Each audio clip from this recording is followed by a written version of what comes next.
Hey there, sailors and history buffs. Welcome to Boom on the Water, where we dive into the most fascinating naval disasters and triumphs throughout history.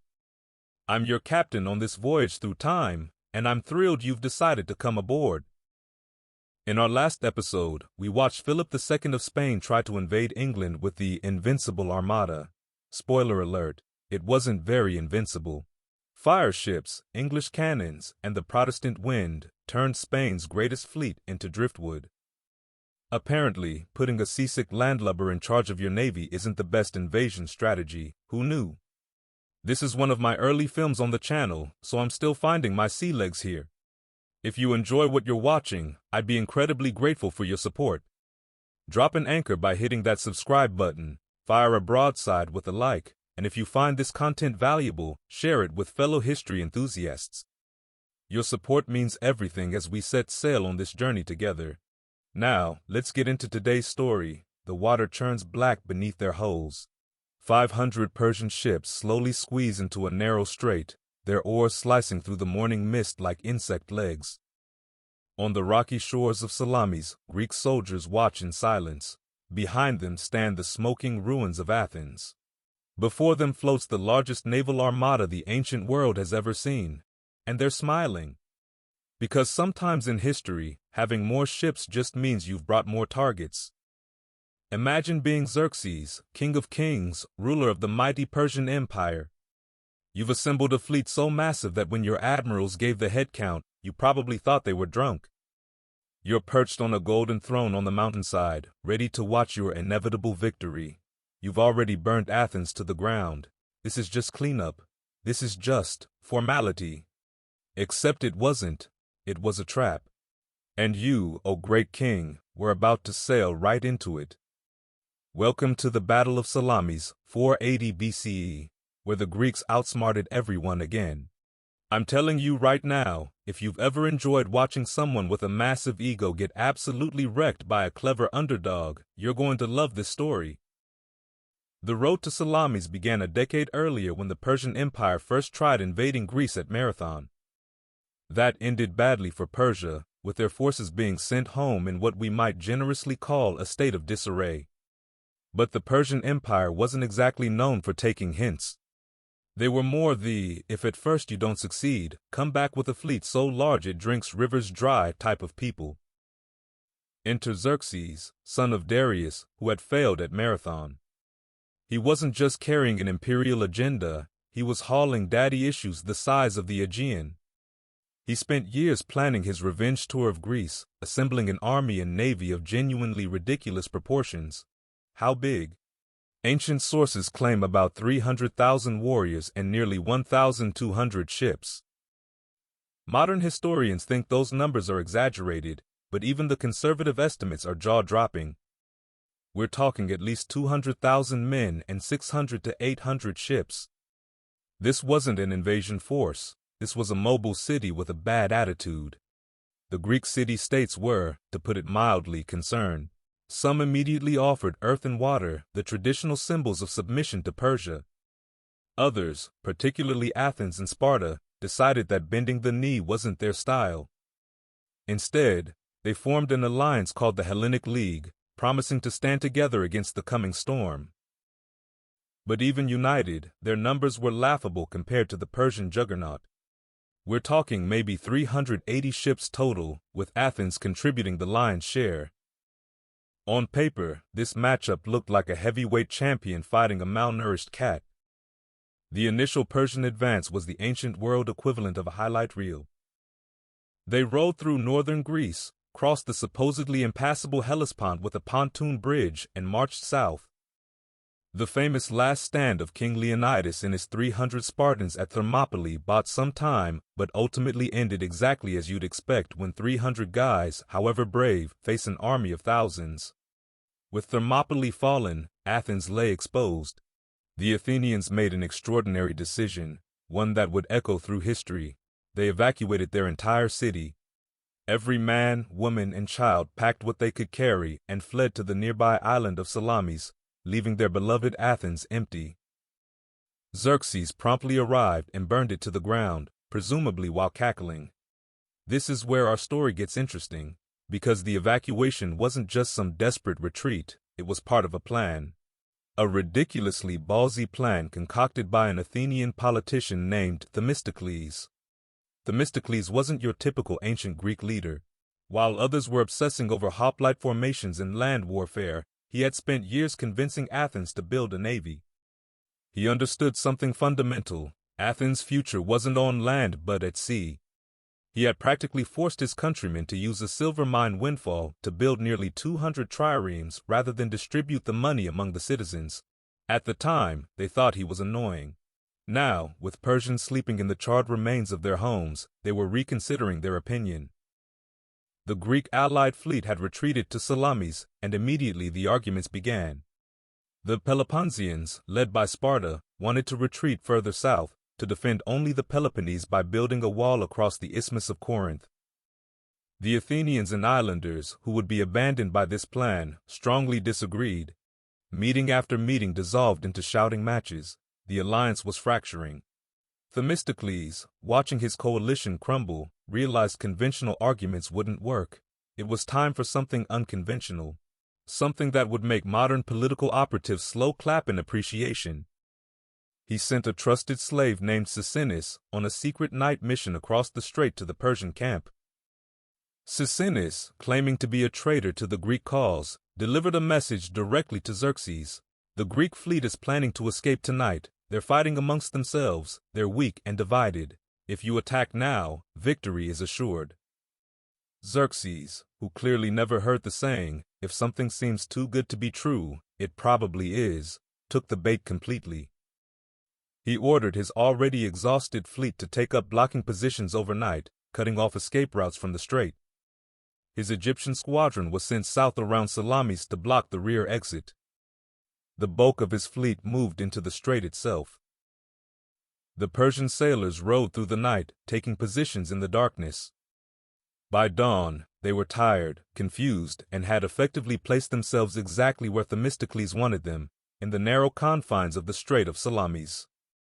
Dawn broke. The Greek fleet, who had enjoyed a good night's sleep, emerged from their hiding places to find the Persian navy arranged in exactly the worst possible formation in exactly the worst possible location. Let me paint the picture for you. The strait between Salamis and the mainland is narrow, maybe a mile wide at points. The Persians had sailed in, expecting to catch Greeks attempting to flee.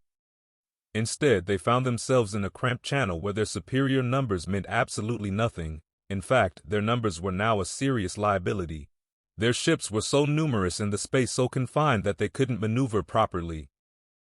Persian ships were generally similar to Greek triremes, but slightly larger and carrying more marines for boarding actions. In open water, this would be an advantage. In the tight confines of Salamis, it was like bringing a bus to a motorcycle race. Greek triremes, especially the Athenian ones, were built for speed and maneuverability. They were essentially sea-going missiles with a bronze ram at the waterline. Their primary tactic wasn't to board enemy ships but to punch holes in them by ramming, then backing away to let them sink. Think hit-and-run naval warfare. The battle began with the Greeks seemingly retreating. The Persians, smelling blood, pressed forward. Then, at some point, the Greeks stopped backwater rowing and surged forward in perfect formation. Ancient sources say the Greeks sang their battle paean in unison as they advanced, a sound that must have chilled Persian blood. What followed was less a battle and more an aquatic demolition derby. The Greeks rammed Persian ships from the sides, where they were vulnerable. When a Persian ship tried to turn to face one attacker, it would expose its flank to another. The narrow strait became a chaos of splintering wood, screaming men, and churning water. Persian crews, who were often pressed into service from conquered territories, had minimal training compared to the Greek rowers, many of whom had been at the oar for years. The difference showed. Greek ships executed complex maneuvers in tight formation. Persian ships collided with each other. A grim detail often overlooked: most ancient sailors couldn't swim. Bronze armor ensures you sink rather efficiently. When ships went down, most of their crew went with them, disappearing beneath the reddening waters of the strait. By midday, the Persian formations had completely broken down. The retreat began, but it quickly devolved into a rout. Ships crashed into each other trying to escape. The Greek fleet, blood in the water, harried them all the way back to their base at Phaleron. Xerxes watched the entire disaster unfold from his golden throne on Mount Aegaleio. I imagine his expression gradually transitioning from smug anticipation to confusion to horror, to that unique facial arrangement that occurs when you realize you've just been completely outplayed. The numbers tell the story. The Persians lost around 300 ships, possibly more. The Greeks, maybe 40. It wasn't just a victory, it was a humiliation. Here's the beautiful irony. Xerxes had come to avenge his father's defeat at Marathon. Instead, he managed to lose a battle so decisively that it made Marathon look like a minor setback. In the immediate aftermath, Xerxes did what any reasonable autocrat would do when faced with catastrophic failure. He looked for someone to blame. His Phoenician captains, who had suffered heavy losses, got the point of his displeasure rather literally when he had some of them beheaded for cowardice. More significantly, Xerxes feared that the Greeks might sail to the Hellespont and destroy his bridges, trapping his army in Europe.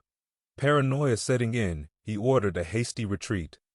He personally returned to Asia with part of the army, leaving his general Mardonius with a still substantial force to continue the war. But the psychological damage was done. The aura of Persian invincibility had been shattered. The Greek victory at Salamis completely changed the momentum of the war. The following year, the Greeks would destroy the remaining Persian land forces at the Battle of Plataea, effectively ending the invasion threat. Themistocles, the mastermind of Salamis, became a national hero. For about 15 minutes. Greek politics being what they were, he was later ostracized from Athens and, in one of history's greatest ironies, eventually sought refuge in the Persian Empire. The man who had done more than anyone to defeat Persia ended his days as a Persian governor. History has a twisted sense of humor. The consequences of Salamis rippled far beyond the immediate aftermath. Had the Persians won, Greek culture as we know it might have been smothered in its crib. The Athenian Golden Age, which gave us democracy, philosophy, drama, and much of what we consider the foundations of Western civilization, happened in the half-century following Salamis.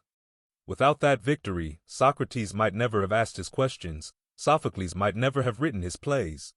The Parthenon might never have risen above Athens. The intellectual flowering that shaped the way we think about politics, ethics, art, and what it means to be human might never have occurred. All because one brilliant strategist understood the power of fighting on your own terms, in your own waters, and the even greater power of getting inside your enemy's head.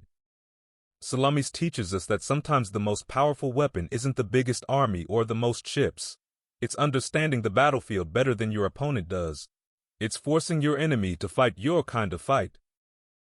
It's also a reminder that history isn't always determined by grand forces and sweeping trends. Sometimes it turns on the decisions of individuals. Themistocles changed the course of Western civilization with one devious message delivered by a trusted slave.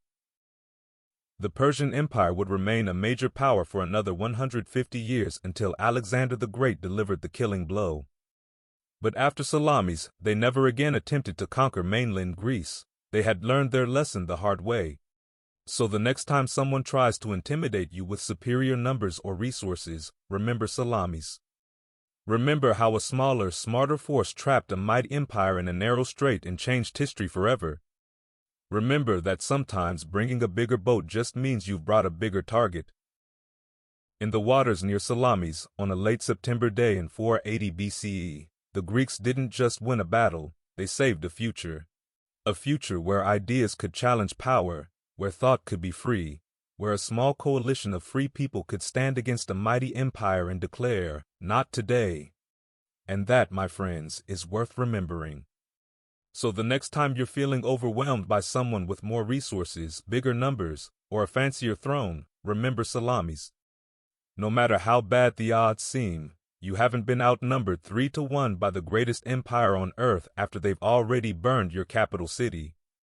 Unless you have, in which case I'd love to hear that story.